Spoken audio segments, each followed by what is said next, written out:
waiting for? Ako si Ate Iya. Ako si Alex. Ako si Ying. At ako si Matt. Mga bidang totoo, makikilala nyo dito lang sa Idol Q! Magandang umaga, Kuya Roy. Ako po si Ate Iya. Ako si Alex. Ako si... At ako si Matt.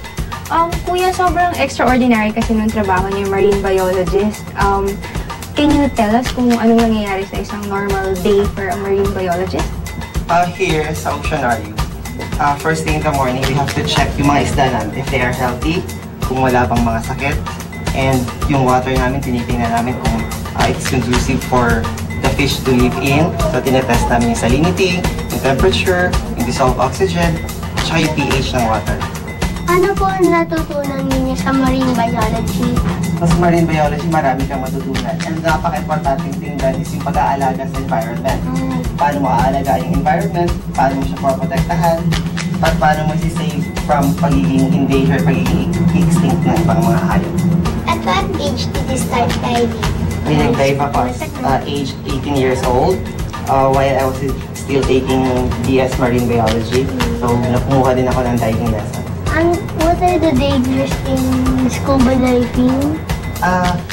Marami din. Nitrogen narcosis, yung mga ganyan. Ano yung features in narcosis? Pag masyado kang matagal sa ilalim ng tubig, yan, magkakaroon ng mag-accumulate yung nitrogen sa katawan. Ilan po kayong divers na ginagawa rin po yung mga ginagawa? Marami kaming divers, may naka-assign sa per area. Let's say yung sa laot, may isang diver in charge doon. Sa bahay na karagatan, may isa din. And then sa shark tank, yung sa mga pagi, meron isa din. So we have mga 4 divers sa isang araw na nagda-dive. Di ba dangerous yun sa shark? Yung shark naman hindi sila dangerous, hindi sila nangangagat pag wala lang. And natalasaktan mo sila. Yan. Mahirap po ba magpakain ng mga stingray? Kasi po, medyo mahirap din kasi minsan mag-aagawan sila sa pagkain. And mahirap din kasi tinitingnan. Yes.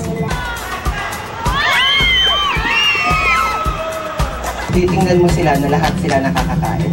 And medyo malakas din sila, nang-aaga sila ng food. Nakakagulat. Yes, minsan nakakagulat kasi parang iba-vacuum nila yung pagkain from your hand. What keeps you going sa marine biologist? Yung personal satisfaction mo na naaalagaan mo yung mga isda at napapakita mo sa tao gaano kayaman yung dagat natin.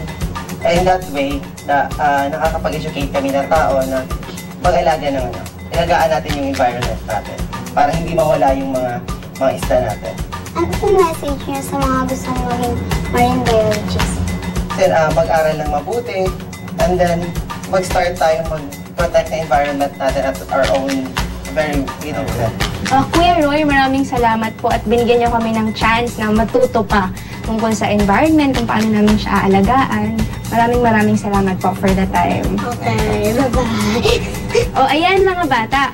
Natutunan natin ngayong umaga kung paano natin pangangalagaan ang mga likas na yaman na natatagpuan natin sa karagatan. Muli, ako si Ate Iya. Ako si Alex. Ako si Ying. At ako si Matt. Mga bidang totoo, makikilala nyo sa Idol Q. Dito lang sa Q-Lex and Company!